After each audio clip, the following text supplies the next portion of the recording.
Finally, the MacBook Pro 2021 is here, and while it's expensive, it's worth the wait. Apple listened to years of customer feedback to put the Pro back in the MacBook Pro, and with its blazing fast new M1 Pro processor and beautiful screen, not to mention a ton of other stuff, it's better than ever. You could say they've even kicked it up a notch.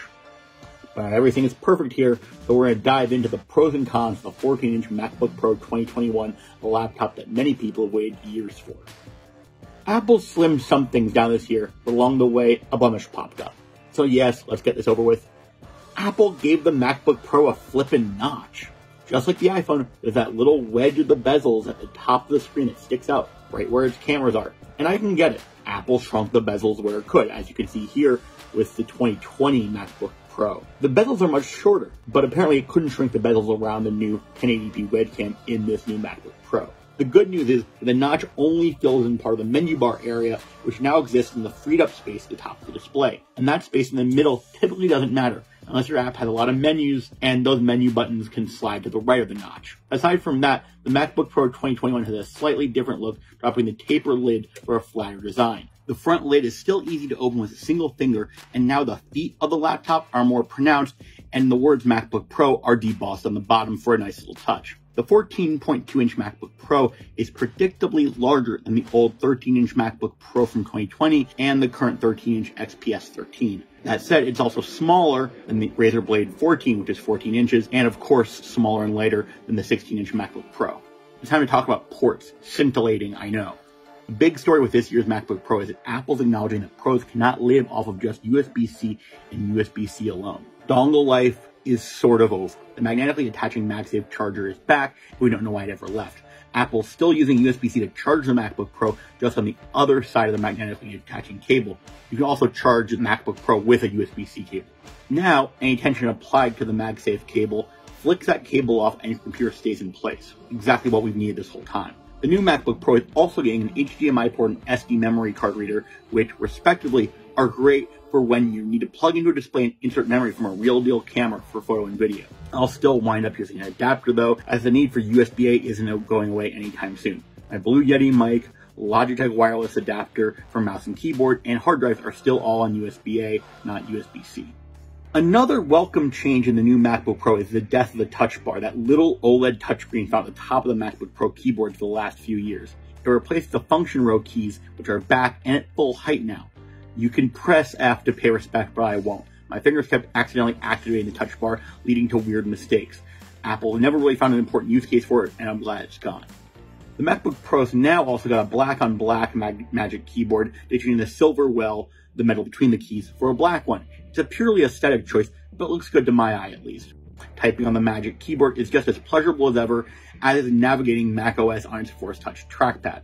But we've got to talk about the new Mini LED Liquid Retina XDR display in the MacBook Pro.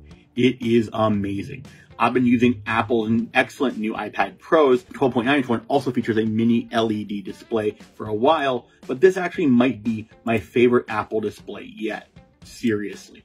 Why is it my favorite Apple display yet? Well, for starters, HDR content on this Liquid Retina XDR display looks amazing. That's high dynamic range content. For example, the contrast of the reds, blacks, and whites in the final fight of the Scott Pilgrim versus the World looked amazing. The bathroom brawl in Mission Impossible Fallout looked crisp and perfect with the neon in the bathroom and the dark shadowy areas of the room. And the beach tones in Jordan Peele's Us looked great. Also, this panel has a 120 Hz ProMotion refresh rate for much smoother everything. That means text is going to appear more smooth when you're scrolling, games will look smoother, and those aforementioned movies also looked more correct than ever. You never knew that you needed it until you see it, so if you look at it in the store, be prepared to get that credit card out.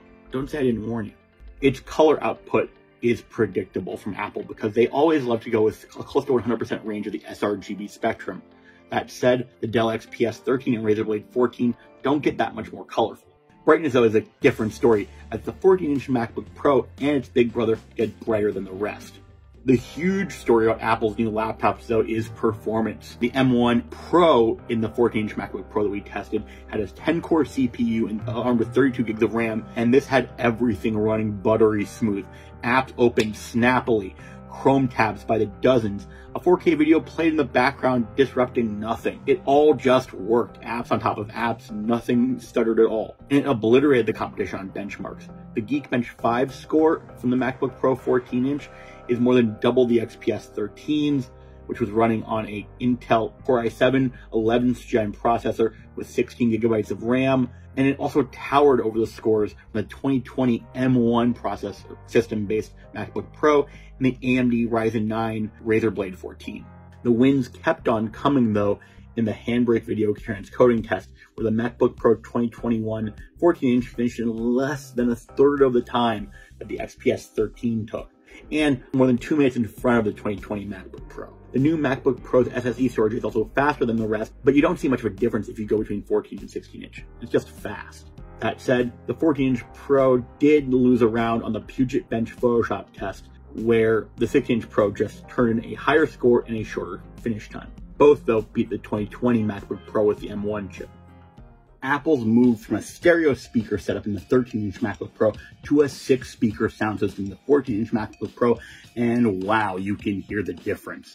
When I turned on Spotify on the new MacBook Pro, I couldn't help but bob to the actually significant beat and the bass. Apple loves to put a lot of sound in small devices, so I shouldn't feel surprised, I'm still impressed. Apple's also moved up to a 1080p Full HD internal webcam, having realized that we live in a world where remote video conferencing is key. Hey there, this is Henry T. Casey from Tom's Guide. I'm reviewing the new MacBook Pro 2021, and this is a test of its new 1080p webcam and new microphones that pick up more of the low end of the sound. I don't have the lowest voice. I'm curious to see how this video compares to one recorded on a 2020 MacBook Pro.